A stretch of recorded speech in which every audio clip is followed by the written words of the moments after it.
Good morning students. Last class में हम cam और फॉलोअर के बारे में पढ़ रहे थे। अब हम देखते हैं कैम और फॉलोअर से रिलेटेड जो क्वेश्चंस आते हैं वो किस तरीके से आते हैं।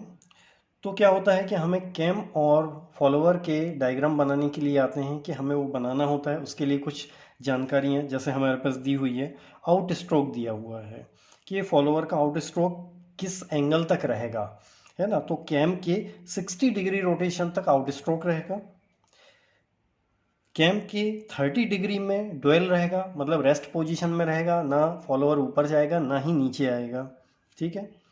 रिटर्न स्ट्रोक 90 डिग्री का रहेगा, मतलब 90 डिग्री के रोटेशन तक कैम के फॉलोअर नीचे की तरफ आएगा। फिर रेस्ट रिमाइनिंग जो साइज बच रहा है उसमें डुअल पोजीशन रहेगी। डुअल पोजीशन का यहाँ मतलब आता है क्योंकि ये 60 अपसाइड मूवमेंट था, 30 डुअल था, 90 रिटर्न था। इस हिसाब से हम देखते हैं कि 180 जो रेस्ट बचा है 180, क्योंकि ये 60 30 90 और 90 180 180 360 हो जाता है। तो यहाँ पे जो 180 डिग्री तक रहेगा ये रिमाइनिंग डुअल रहेगा। ठीक है। अब यहाँ पे हम ये देखते हैं कैम के बारे में एक डिटेल दी हुई होगी कि कैम का मिनिमम रेडियस कितना रहेगा, कैम कितना रेडियस का बना होगा, मिनिमम उसका रेडियस जितना आ रहा होगा 50, जैसे इसमें लिखा हुआ 50 mm का होगा। स्ट्रोक लेंथ मतलब फॉलोअर कितना ऊपर और कितना नीचे अधिकतम जाएगा, ये होती स्ट्रोक लेंथ। तो स्ट्रोक लेंथ दी हुई है 40 mm। ठीक है। अब इन दोनों के साथ में एक कंडीशन अप्लाई होती है कि फॉलोअर इन लाइन कंडीशन में, मतलब फॉलोअर कहाँ पे है, यदि हम कैम प्रोफाइल को ड्रॉ कर रहे हैं तो कैम प्रोफाइल में फॉलोअर की पोजीशन किस जगह पे है ये डिपेंड करता है। क्योंकि हमने जैसे पिछली क्लास में पढ़े थे कि फॉलोअर की क्या पोजीशंस हो सकती हैं। एक तो ये हो सकती है इनलाइन पोजीशन, मतलब फॉलोअर बिल्कुल कैम के एक्सेस के ऊपर रहेगा, है ना। जबकि दूसरा होता है ऑफसेट। ऑफसेट में क्या होगा कि कैम की पोजीशंस के, कैम के एक्सेस के थोड़ा सा हटके ऑफसेट में फॉलोअर होगा। तो कितना हो सकता है ये, उसकी डिटेल हमारे पास दी हुई होती है। तो हमारे पास क्या आ रहा है, पहला फॉलोअर इज इन लाइन, है ना, इन लाइन यदि कंडीशन में है। फॉलोअर क्या है फिर दूसरा, फॉलोअर इज ऑफसेट 10 mm। यदि 10 mm ऑफसेट में है, किसी एक साइड में 10 mm झुका हुआ है, तो क्या कंडीशन बनेगी। Follower is knife edge. यदि फॉलोअर नाइफ एज है तो डायग्राम कैसा बनेगा, क्योंकि हम जब देखते हैं फॉलोअर के डिस्प्लेसमेंट डायग्राम की, तो ये सारे डिस्प्लेसमेंट डायग्राम लगभग एक से बनते हैं। लेकिन फॉलोअर की कंडीशंस के हिसाब से कि उसका नाइफ एज है, रोलर है या फ्लैट है, ये तीनों कंडीशंस में हमारा जो कैम प्रोफाइल बनेगा थोड़ा सा डिफरेंट बनता है। ठीक है। फिर अदर कैलकुलेशंस होते हैं इसमें। ये नॉर्मली डिप्लोमा या इंजीनियरिंग के स्टूडेंट्स के लिए काम का है, क्योंकि आईटीआई के स्टूडेंट्स से ऐसे क्वेश्चंस नहीं पूछे जाते हैं नॉर्मली, लेकिन फिर भी हमें ये कैलकुलेशंस आने चाहिए। कभी कभी हो जाता है कि वेलोसिटी डायग्राम या एक्सेलरेशन डायग्राम भी पूछ लें, तो ये भी हमें बनाना पड़ सकता है। तो हम इसके बारे में देख लेते हैं। या तो पूछेगा वो angular velocity of cam. Angular velocity कितनी है कैम की, मतलब कैम किस गति से घूम रहा है उसको हम क्या बोलते हैं, उसकी वेलोसिटी वहाँ पे। Maximum velocity of follower, follower की वेलोसिटी कितनी होगी, मतलब कितनी तेज़ी से ऊपर जा रहा है, कितनी तेज़ी से वो नीचे आ रहा है, वेलोसिटी होगी। मैक्सिमम एक्सेलरेशन ऑफ फॉलोअर के एक्सेलरेशन। अब एक्चुअली एक्सेलरेशन क्या होता है, जब कोई वस्तु एक सीधी रेखा में गति करना चालू करती है और उसकी गति पहले स्लो होती है, फिर तेज़ी से बढ़ती है, फिर बढ़ने के बाद वो धीरे स्लो होने लग जाती है। तो जहाँ से शून्य स्पीड से जब वो बढ़ी थी मैक्सिमम स्पीड तक जाती है तो उसको हम बोलते हैं एक्सेलरेशन। फिर मैक्सिमम स्पीड से जब वो ज़ीरो की तरफ जाती है, जैसे कि गाड़ी का चलना और बाद में ब्रेक लगाना, तो ब्रेक लगाने वाली पोजीशन को हम क्या कहते हैं, रिटार्डेशन। तो एक्सेलरेशन बढ़ना और रिटार्डेशन उस चीज़ का घटना। तो यहाँ मैक्सिमम एक्सेलरेशन ऑफ फॉलोअर निकालेंगे कि मैक्सिमम एक्सेलरेशन कहाँ है। तो सबसे मैक्सिमम एक्सेलरेशन कहाँ होगा, बीच में होगा, क्योंकि पहले स्पीड स्लो रहेगी, फिर तेज़ी से बढ़ेगी, लास्ट बीच में सबसे अधिक होगी, फिर वापस जाके वो स्लो होने लगेगा। तो यहाँ पे एक्सेलरेशन निकालते हैं, वेलोसिटी निकालते हैं, इसके फॉर्मूले होते हैं, बहुत छोटे फॉर्मूले हैं, इन्हें आप याद रखें, बेटर रहेगा। इसके लिए कंडीशन दी हुई है, एंगुलर वेलोसिटी यदि निकालना है तो आपके पास उसकी क्या वैल्यू होना चाहिए, कैम रोटेशन दिखा रहेगा कि कितना कैम रोटेशन है, यहाँ पे दिया गया है 240 आरपीएम, मीन्स रोटेशन पर मिनट। जो कैम है वो 240 रोटेशन पर मिनट कर रहा है, ठीक। अब जब हम इन सारी कंडीशंस को देखते हैं, ये तो हो गया हमारे पास ये पूरा जो डिटेल है, ये कैम के रोटेशन का डिटेल दिया हुआ है कि कितने रोटेशन पे फॉलोअर का डिस्प्लेसमेंट कितना होगा, ठीक है। यहाँ पे कैम का स्ट्रोक ये दिया गया है कि कैम का मिनिमम रेडियस का है और फॉलोअर का मिनिमम लेंथ कितनी जाएगी स्ट्रोक की, फॉलोअर कितना अधिकतम ऊपर और नीचे आएगा वो दिया हुआ है। कंडीशंस दी गई हैं कि ये इनलाइन कंडीशन में है, ऑफसेट कंडीशन में है, कौन सा फॉलोअर काम कर रहा है। तो सबसे पहले हमारे पास क्या आता है कि इन दोनों की डायग्राम्स कैसे बनेंगे, तो दो तरीके से बनते हैं। पहला, हम यदि बात करें, मैंने पहली भी क्लास में आपको बताया था, ये हम क्या करते हैं कि जब हम फॉलोअर का डिस्प्लेसमेंट डायग्राम बनाते हैं तो हम क्या करते हैं, सबसे पहले जो उसके एंगल दिए हैं उसके एंगल को हम सेंटीमीटर में कन्वर्ट कर लेते हैं कि कितने सेंटीमीटर रहेंगे। तो मैंने यहाँ पे ले लिया हूँ 18 सेंटीमीटर की लाइन। 18 सेंटीमीटर का क्या मतलब हो गया कि 360, मतलब यदि 360 का एंगल है, यहाँ पे कितना आ रहा है, मान लेते हैं यहाँ पे 360 डिग्री एंगल है, 18 सेंटीमीटर की लाइन को हमको डिवाइड करना है, तो ठीक है 1/20,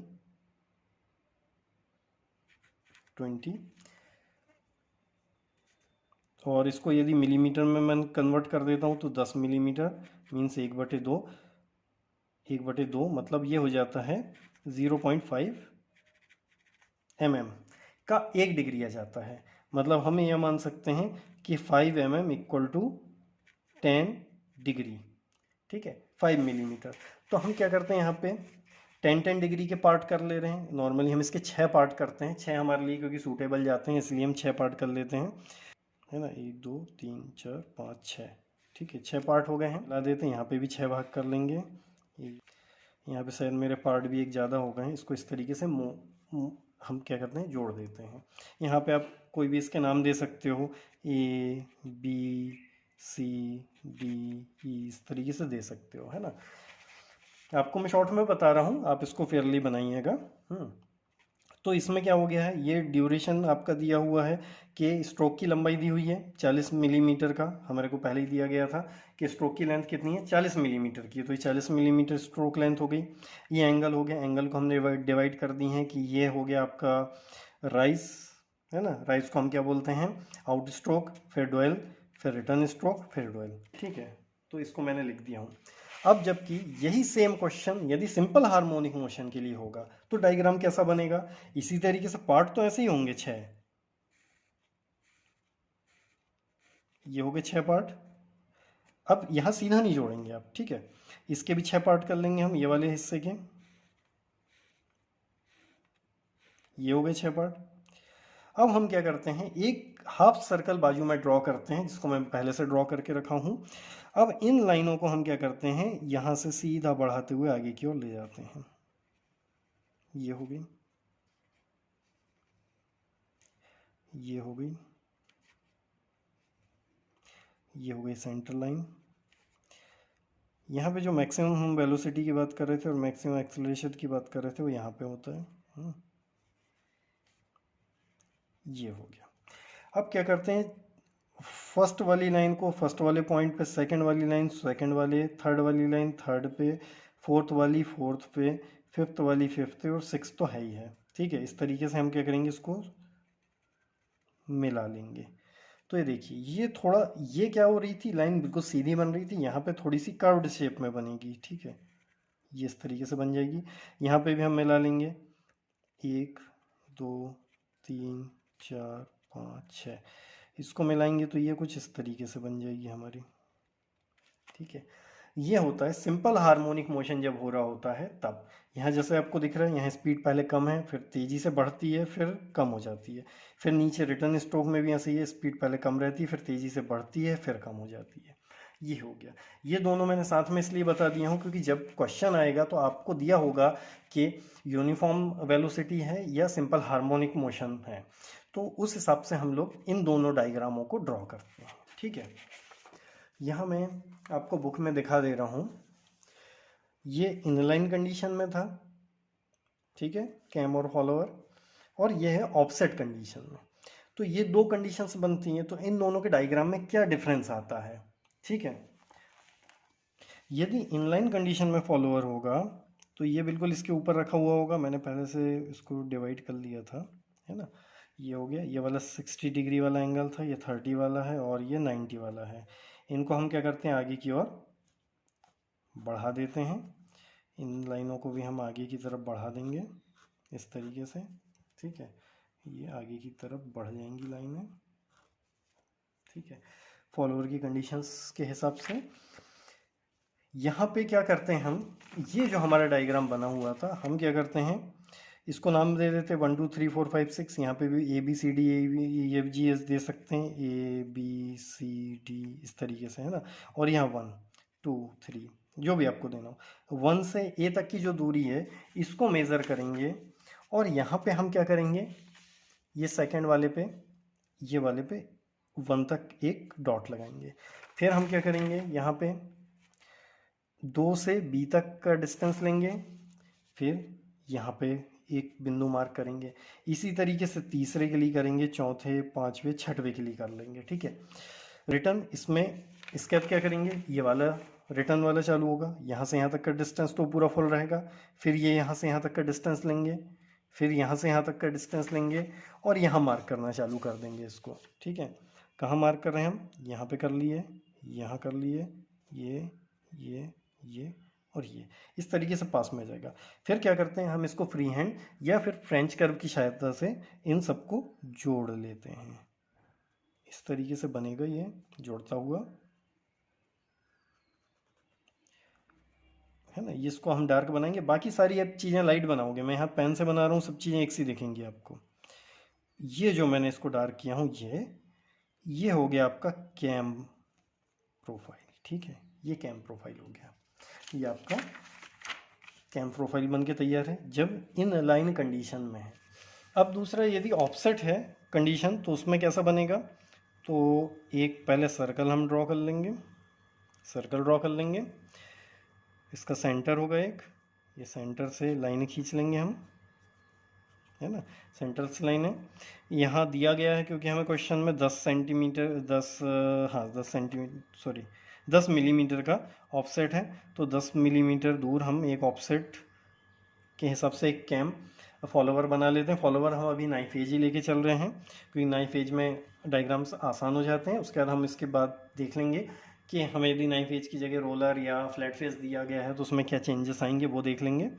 इसको हम नीचे की तरफ ले आएंगे, ये जहाँ पे पॉइंट कट होगा, है ना, इतना रेडियस लेके हम एक सर्कल और ड्रॉ कर लेंगे। यहाँ पे ये एक सर्कल ड्रॉ हो जाएगा। फिर हम क्या करते हैं, इसको सेंटर से यहाँ से मिलाती हुई एक 60 डिग्री पहले एंगल बना लेंगे। ठीक है, ये 60 डिग्री के आसपास का एंगल बन जाएगा। फिर हम एक 30 डिग्री का बना लेंगे यहाँ पे, ये 30 डिग्री, और फिर एक 90 डिग्री का एंगल हम बना लेंगे। ठीक है, तो इस तरीके से क्या हो जाएगा, ये हमारा बन जाएगा। अब पिछले बार हमने क्या किए थे, इसके 6 भाग किए थे और सीधा ऊपर की तरफ बढ़ा दिए थे, लेकिन इस कंडीशन में हमें क्या करना है, छोटे पॉइंट मार्क कर देंगे। 1 2 3 4 5 6 पार्ट हो गए ये। यहाँ पे भी कर लेंगे हम, ये तो डुअल था, यहाँ पे 1 2 3 4 5 6। ठीक है, इन दोनों को अब क्या करेंगे, इन पॉइंट से होती हुई टेंजेंट लाइनें खींचेंगे हम। इन पॉइंटों से होती ही क्या करेंगे, टेंजेंट लाइनें। टेंजेंट किसको, इस सर्कल को टेंजेंट करेंगे, मतलब स्पर्श करती हुई बस निकलनी चाहिए लाइनें। इनको हम आगे की तरफ बढ़ा लेंगे। ठीक है, मैं इसको इस तरीके से बन जाएगी ये हो गई। यहाँ वाले भी सर्कल में इसी तरीके की टेंजेंट लाइनें बन जाएंगी, ये बन गई, ये बन गई। इन लाइनों को बाकी हम आगे की ओर और बढ़ा लेंगे। ठीक है, इस तरीके से बढ़ा ली हमने, ये बढ़ गई। जैसे हमने पिछले डायग्राम में किए थे, यहाँ से यहाँ तक का डिस्टेंस लिए थे, और काटे थे, यहाँ पे वही करेंगे। देखो सिंपल हार्मोनिक मोशन में भी वही कंडीशन बनी हुई है ना, 1 से A 2 से B, इस तरीके से यहाँ पे भी वही है। वही कंडीशन को यहाँ अप्लाई करते हुए हमने क्या किए हैं, यहाँ पे बना लिए हैं। पहले को यहाँ पे काट लेंगे, ये 0 कंडीशन रहेगी, ये पहला, दूसरा, तीसरा, चौथा, पांचवा, छठवां, फिर यहाँ से रिटर्न चालू हो जाएगा 1 2 3 4 5 6, इस तरीके से कट जाएगा। फिर हम क्या करेंगे, इनको मिला लेंगे, ऐसा मिलाते हुए हम एक कर्व बना लेंगे। तो ये जो बनेगा ये वाला कर्व, ये कौन सा होगा, ऑफसेट कंडीशन में यदि फॉलोवर है, स्ट्रोक लेंथ भी सेम है, इसमें स्ट्रोक लेंथ का भी कोई अंतर नहीं है, कैम का मिनिमम रेडियस भी जो दिया गया है वही है, सारी चीज़ें सेम है, केवल हमारा ऑफसेट हुआ है। तो क्या कंडीशन बनती है कि हमें सीधी लाइनें ना लेते हुए, जैसे हमने यहाँ पे सीधी लिए थे, है ना, ये सीधी लिए थे, सीधी लाइनें ड्रॉ किए थे और प्रोफाइल बनाए थे, वहीं यहाँ पे क्या ले रहे हैं हम, टेंजेंट लाइनें लेके प्रोफाइल ड्रॉ कर ले रहे हैं। तो इस तरीके से हमारा क्या हो गया, टेंजेंट वाला बन गया। ठीक, पिछले क्लास में देखे तो ये रोलर दिखता है, तो रोलर का भी एक रेडियस होगा। मान लेते हैं इसका डाया इन्होंने दे दिया 20 mm का, 20 mm मतलब उसको हम क्या करेंगे, डिवाइडेड बाई 2 कर लेंगे। तो इसका फॉर्मूला क्या हो जाता है, minimum radius of cam plus half of इसका डायमीटर ऑफ रोलर। तो जैसे रोलर का डायमीटर दिया गया 10 मिलीमीटर का, है ना, 20 मिलीमीटर का दिया गया है, मान लेते हैं 20 मिलीमीटर का है, इसका आधा कर देंगे तो 10 मिलीमीटर ये हो जाएगा। और दिया गया है आपका मिनिमम रेडियस 50 mm, 50 और प्लस 60 हो गया, तो 60 mm। अब यहाँ पे जो हम सर्कल ले रहे थे अभी तक 20 मिलीमीटर, जो 50 मिलीमीटर का ले रहे थे, अब उसको हम ले लेंगे 60 मिलीमीटर का। 60 मिलीमीटर का सर्कल ले लिए, इसमें वही सेंटर वाली बात आएगी, एक सेंटर बनेगा, है ना, ये सेंटर बन गया। अब क्या करेंगे, क्योंकि हमें इसका डायग्राम बनाना है, तो हम क्या करते हैं, यहाँ पे हम एक एंगल बनाएंगे, कितने का, 60 डिग्री का, 30 का 12 और ये 90 डिग्री। 60 डिग्री के अगेन 6 भाग कर देंगे, है ना, ये 6 भाग, यहाँ पे भी वही 6 हो जाएंगे, इस तरीके से होगा। ठीक है, ये 6 भाग बनेंगे, ये सब बराबर रहेंगे, मैं रब बना रहा हूँ, आप लोग जैसे 6 भागे तो 10-10 डिग्री के हो जाएंगे, और यहाँ पे 15-15 डिग्री के हो जाएंगे, क्योंकि 90 डिग्री है तो 15 डिग्री के हिसाब से 6 भाग हो जाएंगे, और यहाँ 60 डिग्री है तो 10 डिग्री के हिसाब से 6 भाग हो जाएंगे। कितना हो गया, 50 10 60, 60 कर लिए, 35 नहीं 60। ठीक है, ये हो गया। इसी तरीके से इसको भी मिला दिया हमने सेंटर से,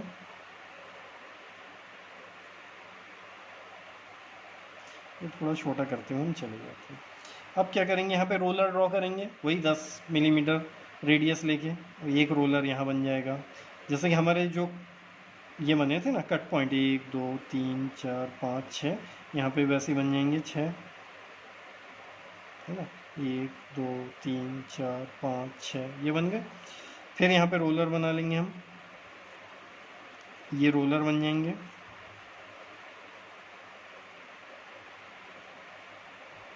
जब फेयर ड्रॉ करोगे बहुत सही बनेंगे। ये जो मेरे में कहीं ओवरलैप हो रहे हैं, कहीं कुछ हो रहे हैं, वो आपके में नहीं होंगे, ये अंदर तक जाएगा। ठीक है, इस तरीके से ये बन जाएगा।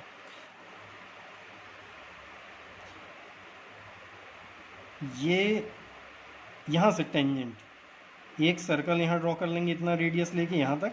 फिर उसके बाद इन सारे पॉइंट्स को, इसके टेंजेंट्स को, इसको अंदर क्रॉस नहीं करना, इसके टेंजेंट्स को मिलाते हुए हमें कर्व ड्रॉ करेंगे। ये जो कर्व होगा यही रोलर फॉलोअर कैम का डिस्प्लेसमेंट डायग्राम बन जाएगा। ठीक है, तो इस तरीके से हो गया। तो रोलर कैम का भी आपको समझ में आ गया। इसके बाद आता है फ्लैट का। फ्लैट के लिए तो सिंपल, जैसा ये हमने कैम प्रोफाइल बनाया बिल्कुल सेम यही कैम बनाएंगे, लेकिन इसका जो एंड रहेगा इसको फ्लैट कर देंगे। हम फ्लैट कर देंगे, जहाँ पे भी बनाएंगे इसको फ्लैट बनाएंगे। इसके 90 डिग्री पे, बस यही बात है कि इसके 90 डिग्री पे इसको फ्लैट बनाएंगे, फिर इसके 90 डिग्री पे फ्लैट बनाएंगे। इस तरीके से 90 डिग्री पे ये फ्लैट बनते जाएंगे। तरीके से 90 डिग्री, किस इससे 90 डिग्री है ना, इसके परपेंडिकुलर। और जहाँ जहाँ ये टच होगा है ना, इसके इस पॉइंट्स को नहीं मिलाना है यहाँ पे, ये जहाँ तक ये फ्लैट टच होगा इसको टेंजेंट मिलाते हुए हम ड्रॉ करेंगे इस तरीके से। जब ड्रॉ करते हैं तो हमारा फ्लैट सरफेस वाला फॉलोअर के लिए डायग्राम बन जाता है। अभी मुझे इसको रफ बनाना पड़ रहा है क्योंकि मेरे पास इंस्ट्रूमेंट्स नहीं हैं यहाँ पे ड्राइंग करने के लिए। जैसे मेरे पास इंस्ट्रूमेंट्स वगैरह आ जाते हैं तो मैं आपको फेयर ड्राइंग्स बना के बताऊँगा। एक होता है वेज कैम। वेज कैम क्या होता है, इस तरीके का कैम होता है जो आगे पीछे यदि रन करता है तो फॉलोअर को ऊपर और नीचे डिस्प्लेस करता है, तो यह कहलाता है एंड। एंड में ज़रूरी नहीं फ्लैट रहे, थोड़ा सा शेप भी हो सकता है, मतलब यदि हो सकता है कि ऐसा बन जाए, इस तरीके से हो जाए, किसी भी तरीके का ये हो सकता है शेप में। वेज क्या होता है, आगे पीछे घूमता है। दूसरा होता है एंड कैम। एंड कैम इस तरीके का होता है, एक सर्कुलर पीस रहेगा, ये घूमेगा और ये कैम जो रहेगा इसके ऊपर चलता रहेगा। जैसे ये यहाँ पे आएगा ये भाग तो ऊपर उठ जाएगा, और ये वाला भाग जब इस तरफ आएगा तो ये नीचे आ जाएगा। ये हो गया आपका एंड कैम। फिर होता है एक फेस कैम। फेस कैम में क्या होता है, फेस पे एक ग्रुप बना हुआ होता है इसके, मतलब ये तिरछा रहेगा वर्टिकली, यहाँ पे एक ग्रुप बना रहेगा जिसके अंदर में फॉलोअर आपका फंसा हुआ रहेगा। ये जब घूमेगा तो उसके हिसाब से फॉलोअर भी रन करेगा, तो ये हो जाता है। तो अब हम न्यूमेरिकल क्वेश्चंस देख लेते हैं। न्यूमेरिकल क्वेश्चंस बहुत शॉर्ट में मैं आपको बता दे रहा हूँ क्योंकि आईटीआई में बच्चों के लिए यूज़फुल नहीं है, और बीई और डिप्लोमा के बच्चे हैं तो एक दो बार इस वीडियोस को दोबारा प्ले करके देखेंगे यहाँ से रिवाइज करके, तो आपको समझ में जाएगा। बहुत आसान सा कैलकुलेशन है। एंगुलर वेलोसिटी निकालना है। एंगुलर वेलोसिटी के लिए क्या होता है, 2πn/60 रेडियन पर सेकेंड, यह इसका फॉर्मूला होता है। ओमेगा बराबर 2π की वैल्यू वैसी एन हमें 240 रोटेशन पर मिनट था, आरपीएम पे था, तो 240 रोटेशन हो गया डिवाइडेड बाय 60 है ना, 2πn/60, तो ये जाएगा 25.13 रेडियन पर सेकेंड। ये होगा इसकी एंगुलर वेलोसिटी, किसकी, कैम की। फिर हम ज्ञात करते हैं मैक्सिमम वेलोसिटी ऑफ लिफ्ट, किसकी, फॉलोअर की। तो इसको ज्ञात करने के लिए हमारे पास क्या फॉर्मूला होता है, V0 मतलब ये O है, ये है ना आउट स्ट्रोक के लिए, π/s/2 थीटा जो रहेगा यहाँ पे रेडियन में लिया जाएगा। रेडियन में उसको कन्वर्ट करने के लिए हमारे पास जैसे 60 डिग्री दिया गया था, तो 60 डिग्री इंटू π/180 करेंगे तो ये रेडियन में कन्वर्ट हो जाता है। कितना, जैसे हमें 60 दिया गया है, 60 है ना, इंटू π/180 करेंगे तो ये क्या हो जाता है, ये डिग्री रेडियन में कन्वर्ट हो जाती है। ठीक है, ये हो गया, क्या हो जाएगी, रेडियन में कन्वर्ट। तो रेडियन में कन्वर्ट करेंगे और इन क्वेश्चंस को हम सॉल्व करेंगे। तो पाई ओमेगा की वैल्यू हमने ऊपर निकाल चुके हैं, ये हर जगह यही ओमेगा की वैल्यू लग जाएगी। एस मतलब क्या हो रहा है यहाँ पे कि कितना डिस्प्लेसमेंट हो रहा है, तो 40 मिलीमीटर का डिस्प्लेसमेंट था यहाँ पे। 40 मिलीमीटर को जब हम मीटर में कन्वर्ट करते हैं, क्योंकि इसका फॉर्मूला क्या है, मीटर पर सेकेंड है, तो मीटर में कन्वर्ट कर लेंगे। तो मीटर करने के लिए क्या होगा, हम क्या करेंगे, मिलीमीटर में 1000 का भाग दे देंगे तो 0.04 इसकी वैल्यू निकल के जाएगी। फिर 2 इंटू थीटा की वैल्यू मैंने बताया ना 60 इंटू π/180 जब हम करेंगे तो ये रेडियन में कन्वर्ट हो जाता है। तो पहली वैल्यू 60 दी हुई है तो उस हिसाब से 1.047 ये निकल के आ जाएगी। पूरा फुल जब हम कैलकुलेशन कर लेंगे तो हमारी मैक्सिमम वेलोसिटी जो आ रही है लिफ्ट के समय में, है ना, आउट स्ट्रोक में 1.51 मीटर पर सेकेंड। ठीक है, दूसरा कंडीशंस, दूसरी चीज़ हम देख लेते हैं। मैक्सिमम वेलोसिटी रिटर्न स्ट्रोक की आएगी। मैक्सिमम वेलोसिटी रिटर्न स्ट्रोक में निकालने के लिए हम क्या करेंगे, सेम वही फॉर्मूला π/s/2 थीटा आर, मतलब यहाँ पे रिटर्न स्ट्रोक का लेंगे हम थीटा। तो रिटर्न स्ट्रोक का थीटा कितना था वहाँ पे, 90 डिग्री, तो 90 डिग्री ले लेंगे। 90 डिग्री करके जब हम सॉल्व करेंगे तो क्या हो जाएगा, यहाँ पे 1.57 आ जाएगा, है ना। 90 कैसे करेंगे, 90 डिग्री इंटू π/180, इसको सॉल्व करोगे तो 1.57 आ जाता है। ठीक है, ये सॉल्व करने के बाद ये आ जाएगा। तो यहाँ पाई की वैल्यू, पाई ओमेगा 25.13 जो ऊपर हमने निकाले थे, 0.04 जो वैल्यू हमारी स्ट्रोक की लेंथ है वो आ जाएगी। इसको हमने मीटर में कन्वर्ट कर लिए, फिर ये नीचे की वैल्यू थीटा की, तो पूरा कैलकुलेशन कर लेंगे तो रिटर्न स्ट्रोक में जो मैक्सिमम वेलोसिटी हो जाएगी वो 1.01 मीटर पर सेकेंड हो जाएगी। ये हो गई आपकी मैक्सिमम वेलोसिटी। अब हम बात करते हैं मैक्सिमम एक्सेलरेशन की। ठीक है, मैक्सिमम एक्सेलरेशन में कुछ भी नहीं है, जो फॉर्मूला है उसमें पाई की जगह पाई स्क्वायर, ओमेगा की जगह ओमेगा स्क्वायर, डिस्प्लेसमेंट सेम रहेगा, डिस्प्लेसमेंट क्योंकि चेंज नहीं होता है, और थीटा का स्क्वायर। इस तरीके से जब हम सॉल्व करेंगे तो सेम वही वैल्यू ओमेगा की वैल्यू 25.13, पाई की वैल्यू सबका स्क्वायर रहेगा। ठीक है, 0.04 मीटर आपका डिस्प्लेसमेंट 2 × 1.047 का होल स्क्वायर। पूरा वैल्यू सॉल्व करोगे तो 113.8 मीटर पर सेकेंड स्क्वायर। ये एक्सेलरेशन है, मतलब कितना एक्सेलरेशन इसको मिल रहा है, तो ये कितना हो रहा है 113.8 मीटर पर सेकेंड स्क्वायर। वेलोसिटी मीटर पर सेकेंड होती है और एक्सेलरेशन मीटर पर सेकेंड स्क्वायर। कभी भी आप लोगों को यूनिट्स को बहुत अच्छे तरीके से यह ध्यान देना है, क्योंकि जब एग्जाम में यदि कोई ऑब्जेक्टिव क्वेश्चंस पूछे जाते हैं तो इन यूनिट्स में फेरबदल करके कई बार दे दी जाती है, मीटर स्क्वायर पर सेकेंड, मीटर पर सेकेंड स्क्वायर, या कुछ इस तरीके का जब देते हैं तो आपको सही वैल्यू निकालनी होती है कि सही फॉर्मूला क्या फिट होगा। तो रिटर्न स्ट्रोक में क्या हो जाता है, AR = pi square omega square S upon 2 theta R square. Return stroke के लिए मीटर पर सेकेंड स्क्वायर, यहाँ पे वैल्यूज़ डाल देंगे, पाई ओमेगा की वैल्यू, एस डिस्प्लेसमेंट 2 1.57 का होल स्क्वायर, ये थीटा की वैल्यू आ गई मीटर पर सेकेंड। तो यहाँ पे जाता है AR = 50.6 मीटर पर सेकेंड का स्क्वायर। तो इस तरीके से ये हमारे पूरे क्वेश्चंस सॉल्व हो जाते हैं। यहाँ पे हमारा कैम का पूरा चैप्टर ख़त्म हो जाता है। तो बस आज के लिए इतना ही। Thank you.